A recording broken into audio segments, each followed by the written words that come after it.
छोड़ के चली गई। आज एक बालक आया मेरे से मिलने सुबह, बड़ी प्रसन्नता में बैठा। मैंने कि काय को मुस्कुरा रहे हो? तो बोला घर वालों ने 20 चप्पल मार के भगा दिया। मैंने काय को? बोलो मैंने कहा कि मुझे वृंदावन रहना है, वहीं रहना है, वहीं रह करके भजन करना है। वो पहले भी आया था तो मुझसे बोला, मैंने कहा नहीं पहले घर वालों से आज्ञा लेके आओ। तो घर गया तो घर वालों ने तो बेचारे को आज्ञा दी नहीं, निकाल दिया घर से। कितना भयावह कलयुग आ गया है। बेटा रात में पी के आता है, बेटा रात में वैश्यागमन करके आता है, उसको घर वाले नहीं निकालते हैं। लेकिन तिलक लगाता है, हरिनाम संकीर्तन करता है, भजन करता है, कथा सुनने जाता है, तो उसको घर से निकाल देते हैं। ये कलयुग है। अब बेचारा वो वृंदावन में ही कहीं रह करके अपनी पढ़ाई आदि पूरी कर रहे हैं। मैंने कहा चलो, तो ये अंतर्निष्ठ लोगों की बात है।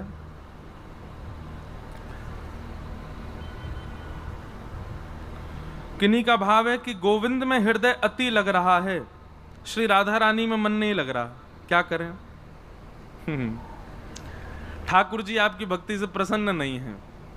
आप जो भाव अर्पित कर रहे हो उससे शायद ठाकुर जी को कहीं ना कहीं कोई प्रसन्नता नहीं। तो यह बात निश्चित है कि किशोरी जी की भक्ति करो और श्याम सुंदर प्रिय लगने लग जाएं तो किशोरी जी प्रसन्न हैं, और ठाकुर जी की भक्ति करने लगो और करते करते किशोरी जी का जब कोई वाक्य सुनो, किशोरी जी की कोई लीला सुनो तो नेत्र सजल हो जाए, समझ जाना ठाकुर जी प्रसन्न हैं। हनुमान जी की भक्ति से यदि हनुमान जी प्रिय लगते हैं, राम जी प्रिय नहीं लगते, तो हनुमान जी प्रसन्न नहीं है आपसे। हनुमान चालीसा का पाठ करते करते करते राम जी से स्नेह हो जाए और राम राम जपते जपते जपते जपते श्री हनुमान जी प्रिय लगने लग जाएं। ये भक्ति का ये एक विपरीत स्वरूप होता है। आप जिसका भजन करो तो उसका प्रिय आपको प्रिय लगे। अरे भाई, प्रेम का ये स्वरूप है कि हमारे प्रेमी को जो प्रिय है वो हमको अपने आप प्रिय लगने लगता है। और यदि प्रेमी का प्रेमी प्रिय नहीं लग रहा है, इसका मतलब प्रेमी आपसे प्रसन्न नहीं है, इसीलिए वो अपने प्रेमी की चर्चा आपसे नहीं करता। अब जैसे आपका हमसे प्रेम है और मैं कहूं मुंह तो रसगुल्ला बहुत जोर को लगे, भैया रसगुल्ला ले आओ, गुलाब जामुन ले आओ, जो गोल गोल दिखे वाले कोई वैसे है नहीं, मैं ऐसे ही बोल रहा हूं। तो प्रेम का इस स्वरूप है कि प्रेमी को जो प्रिय आप वही उसके सामने प्रस्तुत करते हो।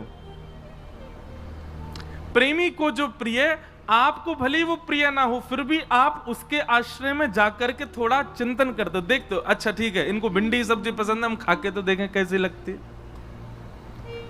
ठीक वैसे ही अगर आप ठाकुर जी की उपासना करते हैं और किशोरी जी के प्रति आपका भाव नहीं है, तो इसका मतलब यह है कि आपकी जो भक्ति है उसमें कहीं तो चूक हो रही है, कहीं तो कुछ आपसे कुछ ऐसा कुछ भाव बन रहा है जिसकी वजह से किशोरी जी के प्रति प्रेम नहीं हो रहा है। और कोई यदि किशोरी जी कोई भजे जा रहा है, बस श्री राधा श्री राधा श्री राधा, ठाकुर जी के प्रति कोई भाव नहीं, तो निश्चित है कि उसकी भक्ति स्वीकार्य नहीं हो रही है। तो इसलिए चूक कहां हो रही है वो ढूंढो और उसको ठीक करो। किशोरी जी के प्रति प्रेम उत्पन्न हो तब समझो कि हाँ लाल जी आपके भक्ति से प्रसन्न हैं। फिर आपका दूसरा प्रश्न, क्या शरीर रूपी पुत्र पुत्री को मैं गोपाल रूप और प्रेम करूं तो वो मोह है या प्रभु का भक्ति भाव संदेह दूर करे? पता नहीं क्या भाव है, लेकिन इसमें ये कह रहे हैं कि बच्चों को ही गोपाल जी मान लें। मान सकते हैं, लेकिन कब तक? केवल 5 वर्ष तक। 5 वर्ष तक तो उसको गोपाल जी मानो। क्यों? क्योंकि उस समय उसमें विकार नहीं है। जैसे ही बालक में विकार उत्पन्न होने लग जाते हैं, फिर आप उसको भगवत स्वरूप नहीं, फिर तो वो आपका लाला ही है, फिर तो आपका बालक ही है। उसी भाव में रखो, उसी भाव से उसको देखो। तो ये आज के प्रश्न हैं। फिर किन्हीं का प्रश्न है, मेरा यह प्रश्न है कि भगवान शिव पर भांग का प्रसाद लगाकर उसका सेवन उचित है? बिल्कुल उचित नहीं है। क्यों करना आपको? और प्रसाद लेना ही है तो फिर तिनका मात्र लो। हुआ नहीं कि हमारा झूमन लगे हुआ को लेकर के आनंद में आगे बोले महादेव का प्रसाद है हमने ले लियो। फिर और जो महाकाल पर आदि आदि वस्तु प्रसाद रूप में चढ़ाते हैं नशा आदि की, वो सब लेना चाहिए? बिल्कुल नहीं लेना चाहिए। ये सब भाव आपको समझने चाहिए। ब्रज में आप लोग बैठे हैं, ठाकुर जी के ऊपर देखिए एक बात बहुत ध्यान से सुनिए। जिस किसी भी पदार्थ से आप अनकॉन्शियस होते हो, जिस किसी भी पदार्थ से आपकी बुद्धि विवेक शून्य होती है, आपकी जिह्वा अपना आपा खो देती है, आप अपने पैरों के वश में नहीं होते, सीधी बात, जिससे भी आप थोड़े नशे से में आ जाते हैं, वो वस्तु प्रसाद रूप में भी नहीं सेवन करनी।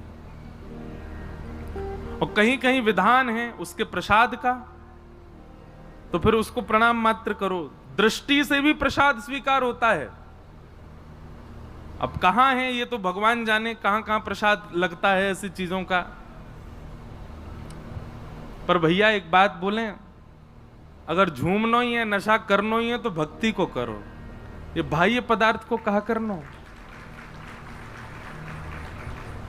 यदि आपको अनकॉन्शियस होना ही है तो ठाकुर जी की प्रेम की चर्चा सुनकर के है जाओ, ठाकुर जी की लीला सुनकर के है जाओ।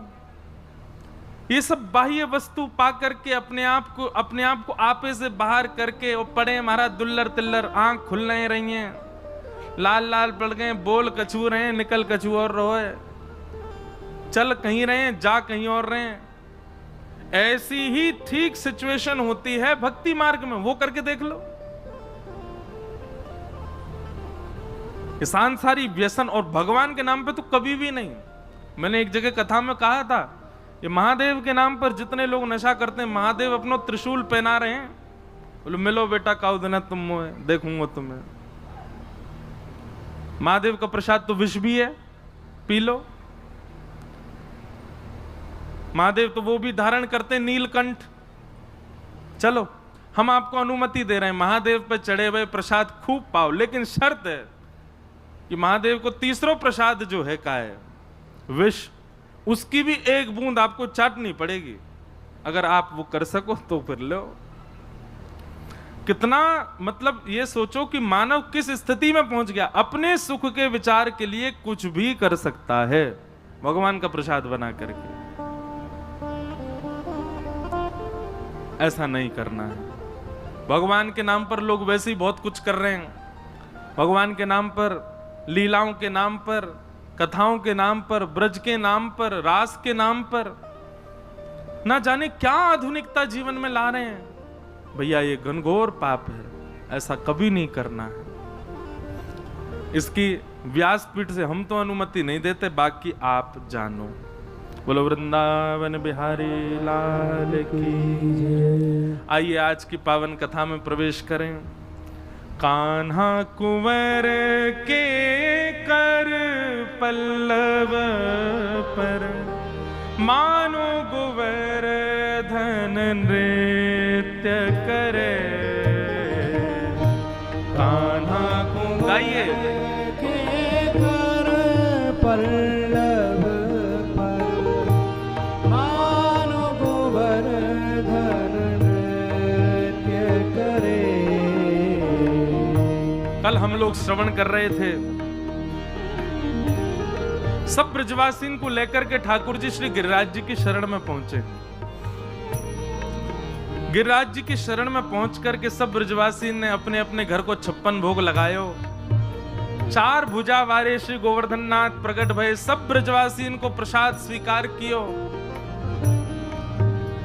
सब ब्रजवासी आनंद में भर गए, नाच रहे हैं, गा रहे हैं, उत्सव मना रहे हैं। हमारे ब्रज में जय जय प्रकट भयो, देवता प्रकट भयो है। आहा,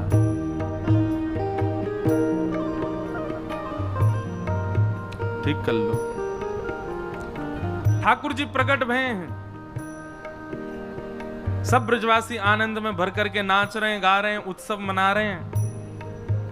सब लोग जा जा करके धन्यवाद के रूप में ठाकुर जी को प्रणाम कर रहे हैं। लाला अरे भैया तेरी उम्र खूब बढ़े, तू ऐसे ही युग युग राज करे लाला, तेरी कृपा से आज हमको देवता के दर्शन है गए। ठाकुर जी सब ब्रजवासी इनके मन के भाव सुनकर के आनंदित है रहे। तभी श्री नारद जी महाराज ने कुछ 56 भोग की सामग्री अपनी झोली में भरी और पहुंच गए इंद्र के पास। और इंद्र को जाकर के बोले लो मोहन थार पाओ। इंद्र ने जैसे ही मोहन थार पायो, बोले बड़ो स्वाद है, कहां से लेके आए? बोले बढ़िया लग रहा हो। बोले बहुत अच्छा। बोले लो पेड़ा पाओ। पेड़ा लियो। बोले बड़ो जोर को लग रहा हो महाराज, लाए कहां थे? बोले ले रसमलाई पा, ले रबड़ी पा। एक के बाद एक सामग्री दे। इंद्र के लाए कहां थे हो? नारद जी बोले आजकल तेरी पूजा बंद है गई है, ब्रजवासी नन्हे से गोपाल जी की पूजा कर रहे हैं, तो वही के का 56 भोग बने, तुम्हें तो सब देवतान में बांट तो होते। मैंने की तो हुए दे चलूं, ले पाले। इंद्र ने जैसे सुनी मेरी पूजा बंद है गई, आकाश में से जैसे झांक करके देखा तो महाराज ठाकुर जी एक रूप से सामने खड़े होकर के आरती कर रहे हैं और एक रूप से 4 भुजा वाले बन करके सब ब्रजवासी को भोग स्वीकार कर रहे हैं। बंधुओं, हम मानवों के चित्त में ठाकुर जी की लीला के प्रति संशय होना सामान्य बात है, क्योंकि देवताओं के चित्त में भी हो जाती है। लेकिन याद रहे ये उन्हीं के चित्त में ठाकुर जी के प्रति प्रश्न चिन्ह प्रकट होता है जिनके चित्त में भक्ति नहीं है, प्रेम नहीं है, ज्ञान है, वैराग्य है, त्याग है। लेकिन प्रेम यदि नहीं है चित्त में तो निश्चित है ठाकुर जी की लीला पर आप प्रश्न उठाओगे, ये कैसे हो गया, ये कैसे कर सकते हैं? इंद्र के चित्त में आया कि ये भगवान नहीं हो सकता, ये निश्चित ही कोई बहलूपिया अपनी पूजा करवाने के लिए कृष्ण रूप धारण करके गया है। और जैसे ये भाव आया, मेघमालाओं को आज्ञा कर दी, जाओ जाकर के पूरे ब्रजमंडल पर इतनी वर्षा करो कि पूरा ब्रजमंडल डूब जाए। काले काले बादलों ने आकर के पूरे ब्रजमंडल को घेर लिया, मूसलाधार बारिश होने लगी। सांवर्तक ऋतु आई, जो प्रलय काल के समय पर वर्षा होती है वो वर्षा ब्रजमंडल में होने लगी, एक एक बूंद हाथी के पैर के समान। मतलब जहां बूंद गिरे वहीं गड्ढा है जाए। और ऐसी बूंद भी ऐसे नहीं कि यहां पड़ रही है वहां पड़ रही है, एक साथ पूरे ब्रजमंडल पर वर्षा हो रही है। ब्रजमंडल जल निमग्न होने लगा। त्राहिमाम त्राहिमाम करके अपने बालक बच्चन को गोद में उठा के ब्रजवासी दौड़ रहे हैं, अरे बचाओ, हम तो पहले ही मना कर रहे हैं इंद्र की पूजा बंद मत करो, देखो या इंद्र ने सब हमारो सर्वनाश कर दियो। ठाकुर जी ये देख करके बड़े चिंतित हो गए। ब्रजवासियों के चित्त में अविश्वास प्रकट हो रहा है। भैया ने कि यहां देख ले करो, अब रुक जा। अविश्वास प्रकट हो रहा है। सब ब्रजवासी मन में विचार कर रहे हैं, इंद्र आज हमको जीवित नहीं छोड़ेंगे। भगवान ने सब ब्रजवासियों से कही जिनकी शरण में आए उन पर विश्वास रखो भैया, उन पर भरोसा करो। केवल वस्तु प्रस्तुत करनो, आरती करनो, यही भक्ति को स्वरूप नहीं, विश्वास तो करो देव पर। मान लीजिए आप कल अपने देव इष्ट को पूज करके आए और आज आपको फ्रैक्चर हो गया, तो पहली बात हमारे चित्त में यही आती है, पता नहीं क्या हो गया, कल तो पूजा करके आए, कल तो बढ़िया हम खूब खर्चा करके आए, दान पुण्य करके, आज हम टूट गए। तो दो बातें आती हैं, या तो हमसे कोई अपराध बन गया है या फिर हमारे इष्ट जो हैं वो ज्यादा शक्तिमान नहीं है, ज्यादा शक्तिशाली नहीं है। बताओ इतनी बड़ी हमारे जीवन में कष्ट आए और वो संभाल भी नहीं पाए। अविश्वास नहीं, ये अविश्वास ही। अब ऐसा भी हो सकता है कि आप कथा सुन रहे हैं, कथा के उपरांत आपके साथ कुछ ऐसा हो, भगवान ना करे कुछ हो, पर कुछ भी हो तो आपका कथा के प्रति अविश्वास ना हो जाए।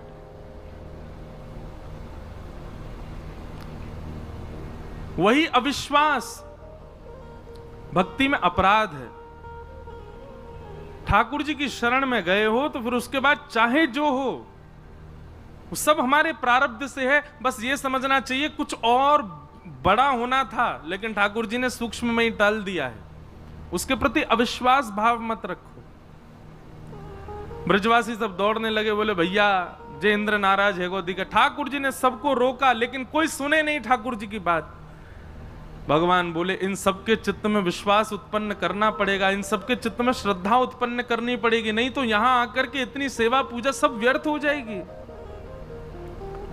ठाकुर जी ने गिरिराज बाबा को प्रणाम किया और गिरिराज बाबा को प्रणाम करके एक तरफ से अपने दोनों भुजान से जैसे ही नेक अधर किए, श्री गिरिराज जी ने भूमि को छोड़ दियो। एक तरफ से गिरिराज जी अधर रह गए, ठाकुर जी भीतर प्रवेश कर गए, दोनों भुजान से बिल्कुल बीच में पहुंच गए गिरिराज जी के, और वहां बीच में खड़े है करके ठाकुर जी ने अपने बाम हस्त की कन्नी उंगली के नख पर गिरिराज जी धारण कर लिए। बोलो गिरिराज धारण की, श्री गोवर्धन नाथ की, श्याम सुंदर श्री यमुने महारानी की, पूछरी के लौठा की, हुप हुप प्यारे। सब ब्रजवासी खड़े है गए, महाराज अरे अरे देखो लाला ने गिरिराज जी उठा लियो, लाला ने पहाड़ उठा लियो, लाला ने पर्वत उठा लियो। ठाकुर जी सबको एक भुजा से इशारों कर रहे हैं, सब आ जाओ गिरिराज जी के नीचे आ जाओ। सब ब्रजवासी पहुंच गए, सबन ने जा करके अपनी छड़ी लगा ली। अब बीच में ठाकुर जी खड़े हैं गिरिराज जी धारण करके, और गिरिराज जी कभी इतकू जाएं कभी इतकू जाएं, ऐसे तराजू की तरह यों यों हेरें। अब जहां की तरफ गिरिराज जी झुकें, ब्रजवासी डर डर के भागे, अरे लाला बचाइयो बचाइयो बचाइयो। कछु ब्रजवासी अपनी अपनी छड़ी लगामे गिरिराज जी को ऊपर करें, और यहां से ऊपर जामे सो पल्लंग से नीचे है जाएं, तो ब्रजवासी वहां के लगामे। ऐसे करके सब ब्रजवासी ने जैसे तैसे गिरिराज जी को सम कियो, और सब अपनी अपनी छड़ी टेक करके खड़े है गए। बीच में मदन गोपाल अपनी उंगली धारण कर, उंगली के नख पर गिरिराज जी धारण किए, उंगली पर नहीं, उंगली के नख पे श्री गिरिराज जी धारण करके ठाकुर जी खड़े। तब नंददास जी ने उस छवि का वर्णन किया एक पद में, बहुत ध्यान से, शब्द इतने सुंदर हैं इस पद के। कान्हा कुंवर के कर पल्लव पे, मानो गुवर धन नृत्य करे। कान्हा कुंवर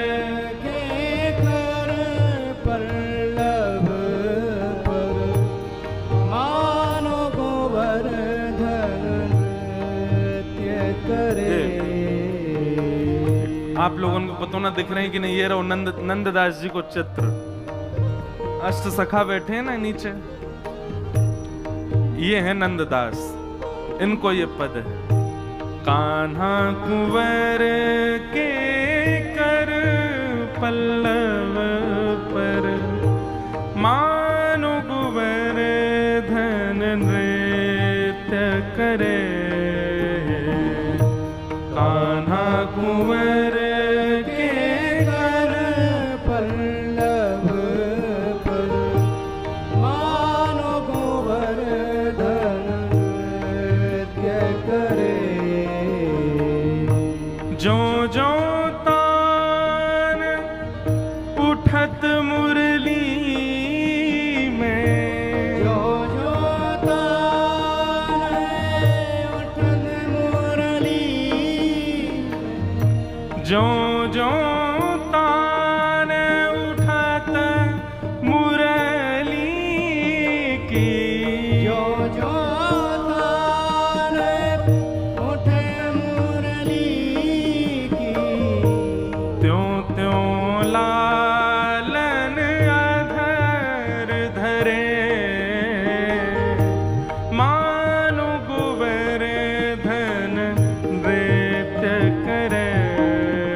रसिक जनों के पद होते हैं ना, इन पद के गायन के समय नेत्रबंद किया करो, और नेत्रबंद करके जो शब्द गाया जा रहा उसका दर्शन करो।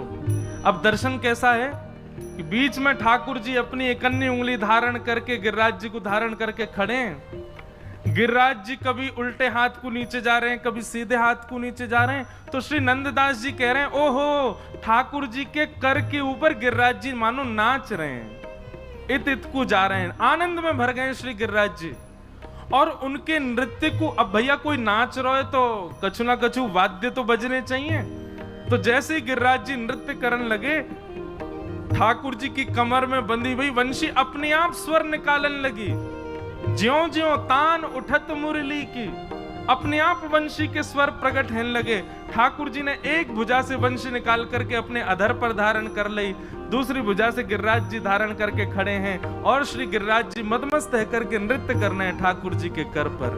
नंददास जी वाको वर्णन कर रहे हैं। अब आगे की पंक्ति में ध्यान करियो कि वंशी बज रही है तो फिर मृदंग कैसे बज रहा है, मृदंग बज रहे हैं तो फिर गा कौन रहे हो है, और गा रहे हैं तो फिर भैया ताली कौन बजा रहा है, और ताली बज रही है तो फिर ये पूरा दृश्य दिख कैसे रहा है, क्योंकि वहां तो पूरा अंधेरा है, वहां तो गुप्त अंधेरा है, कोई दिख ना रहा है। तो बीच बीच में ये ठाकुर जी की छवि दिख कैसे रही है, कोई मसाल नहीं जल रही है, कोई अग्नि नहीं है, कोई लाइट नहीं है, तो फिर ठाकुर जी दिख कैसे रहे। ये सारे भाव श्री नंददास जी ने अपने पूरे पद में बताए हैं, दर्शन करो। हाँ हाँ, ठाकुर जी की वंशी बज रही है, गिरिराज जी नाच रहे हैं, और मृदंग कैसे बज रहे हैं, मेघ मृदंग मृदंग बजावे, मेघ मृदंगी मृदंग बजावे, मेघ मृदंगी मृदंग बजावे, मेघ मृदंगी मृदंग बजावे। आकाश में जब बादल एक दूसरे से टकराते हैं तो जो गर्जना हो रही है, जो गड़गड़ाहट हो रही है, वो भी ऐसी ताल पर हो रही है, ऐसी सम पर हो रही है, मानो लग रहा है कि आकाश के बादल मृदंग बजा रहे हो, गिरिराज जी नाच रहे हैं, ठाकुर जी की वंशी बज रही है। दामिनी दम के मानो दीप जले, मानो गोवर्धन नृत्य करे, कान्हा कुंवर के कर पल्लव पर, मानो गोवर्धन नृत्य करे। कैसा दृश्य है, बोले मेघ मृदंग बजा रहे हैं, ठाकुर जी वंशी बजा रहे हैं, गिरिराज जी नाच रहे हैं, और ये छवि दिख कैसे रही है, बोले जब जब बादल आपस में टकरा में तो कड़क करके जैसे ही बिजली चमके महाराज, वो एक क्षण के लिए चमकने वाली बिजली की जितने प्रकाश होवे, वही प्रकाश में ठाकुर जी को ये रूप दिखाई दे रहा है, गिरिराज जी धारण करके खड़े। जब जब बिजली चमके तब तो ब्रजवासी वह रूप को दर्शन कर रहे हैं, अन्यथा तो सब कारो कारो कोई कछु देख ही नहीं पा रहा है, बस प्रतीक्षा कर रहे हैं अब बिजली चमके तो लाल जी को दर्शन हो। दामिनी दम के मानो दीप जले, कान्हा कुंवर के कर पल्लव पर मानो गोवर्धन नृत्य करे। आहा। हे ग्वाल ताल दे नीको गावे, ग्वाल ताल दे नीको गावे, गाल ताल दे नीको गावे, ग्वाल ताल दे नीको गावे। गायन के संग सुर जो भरे, मानो गोवर्धन नृत्य करे, कान्हा कुंवर के कर पल्लव पर, मानो गोवर्धन नृत्य करे।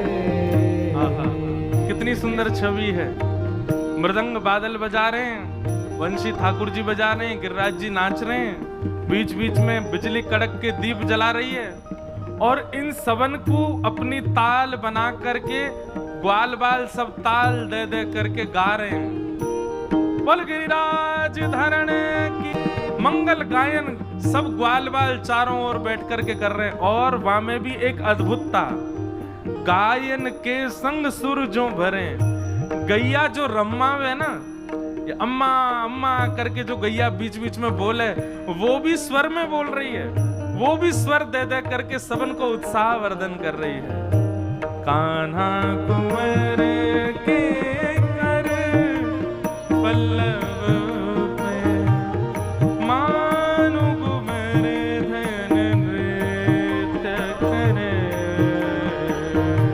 कान्हा कुंवर के कर पल्लव पर, मानो कुंवर धन नृत्य करे। देत आशीष सकल ब्रज गोपी, देत आशीष सकल ब्रज गोपी, बरखा को जल अमित झरे। बरखा को जल अमित भरे। अति अद्भुत अवसर गिरिधर को, अति अद्भुत अवसर गिरधर को, अति अद्भुत अवसर गिरिधर को। अति अद्भुत अवसर गिरधर को। नंददास के दुख हरे, मानो कुंवर धन नृत्य करे। कान्हा कुंवर के कर पल्लव पर, मानो कुंवर धन नृत्य करे।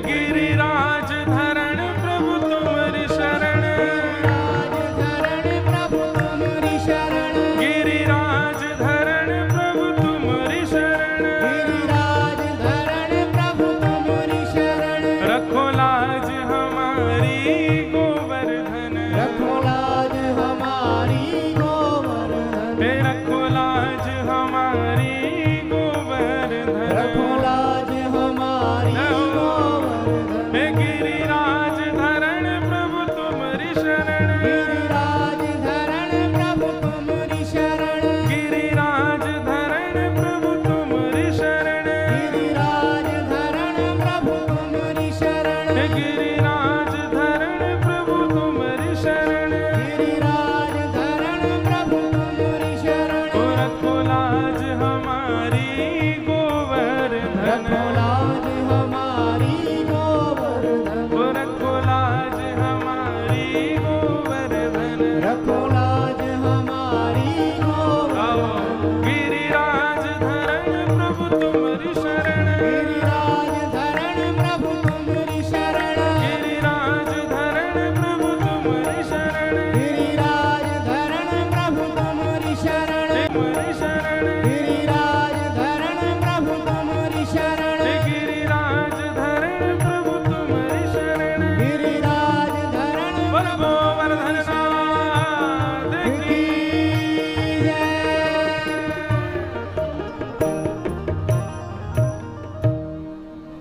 ऐसे श्री नंददास जी दर्शन कर रहे हैं।